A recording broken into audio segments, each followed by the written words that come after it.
always been a pretty important person in my life, in part because he was the person who owned and worked all the farmland, so, and uncles and so forth. And so he has, for good or ill, has been a force in my life. And so back in the 70s, the tornado passed through in Coates Bend, and I was remembering the morning after that. The morning after a tornado hits is, if the sun's out, it's very, very bright. It's almost blinding. So that's the way that morning was. This is the morning after a tornado hit. It's called My Job. What's left of Coates Bend's drunk reel is tearing itself from itself in the dark to wake in a place where sunlight weighs on the chicken house no longer here.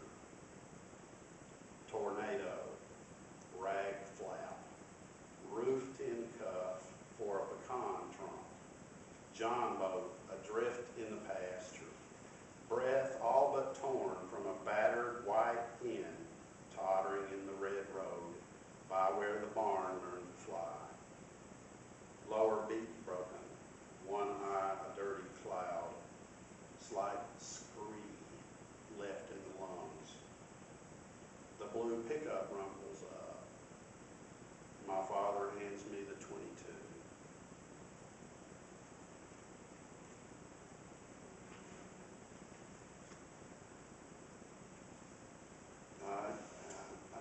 I'm sure some of you have either are not that far removed from a farm, right? Am I right? Some of you. There's this sort of quality that I think people who are not from farms might think of as a cruel thing. I mean, I was going to have to kill that chicken because it was going to die anyway, right? It was just like, that's what I think it's so funny. I would always, for all the years, somebody might pick up something and publish it, and I would just take it to my father, just here, this is something about you in here. And I remember a few years back, and I don't know if it was delivered or not, but a few years back, we're knocking around, we're working one summer, and the next thing I know, my father, we drive up next to the chicken house, and he grabs a hen and hands me an axe, and he says, holds her, he says, here. He holds her down. I don't know if that's strange to you, but it's something I saw a lot. It's not cruelty, it's just the way you live. My grandmother, when I was a kid, she raised bandy chickens, and she would go out in the yard, and I don't think she liked to use her fingers to wring the necks of a chicken. She would have a clothes hanger, wire coat hanger. She had it all figured out, right, where she could just make, put the chicken's head in the little hook and do like that. And that's what we had for lunch. And I don't know, being that close to whatever life and death, whatever you want to call it, there are things that are disturbed about it. There's no question about it, because you're closer to death. I mean, I always thought about it. I mean, I used to hunt and fish and all that stuff. I don't do that anymore. I've lost a taste for killing a while back. But think about it. Think about what it would be like for you if you had to,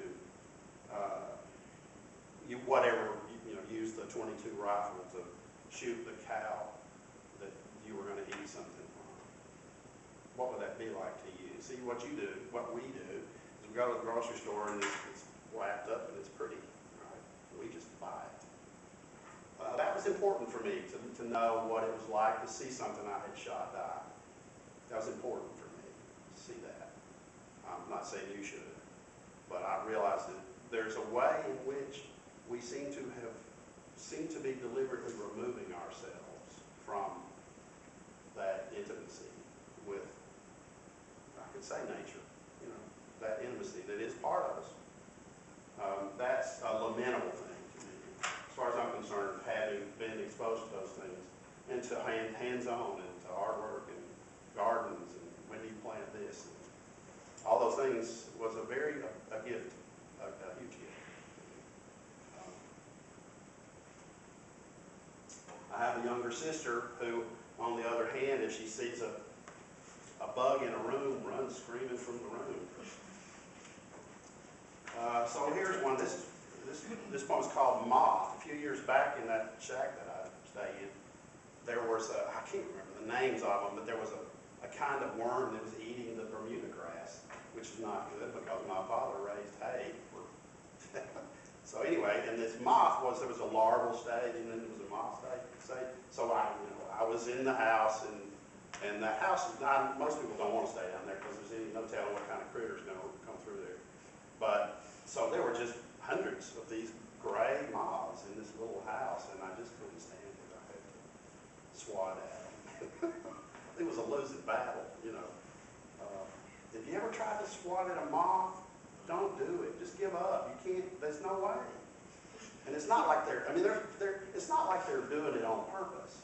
You know what I mean? They're not deliberately trying to avoid you swatting at them. Moths are just refractory, is that the word? Where they just kind of completely, try it sometime. Get a fly swatter, see if you can swat at a moth.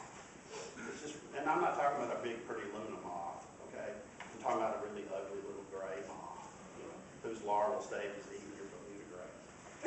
So the poem is called Moth. Munchworm, shape-shifter, born to morph from closet to bedroom to become the crow of bugs. Can't fly straight and wouldn't anyway. Lets itself be seen, no more than enough to prove the invisible, with the conviction of a natural flitter between Newman and Phenom. Clumsy shadower of the yellow bulb, among chair flowers, behind which curtain, turning up again a muffled suzz in the ear, only to have sat like a gray sphinx 5 feet away on the dresser, sipping at my angry mutterings like a sommelier of the obscene, staring at the ruddier by the minute human, the folded newspaper, the erratic, wait, over there, swats at.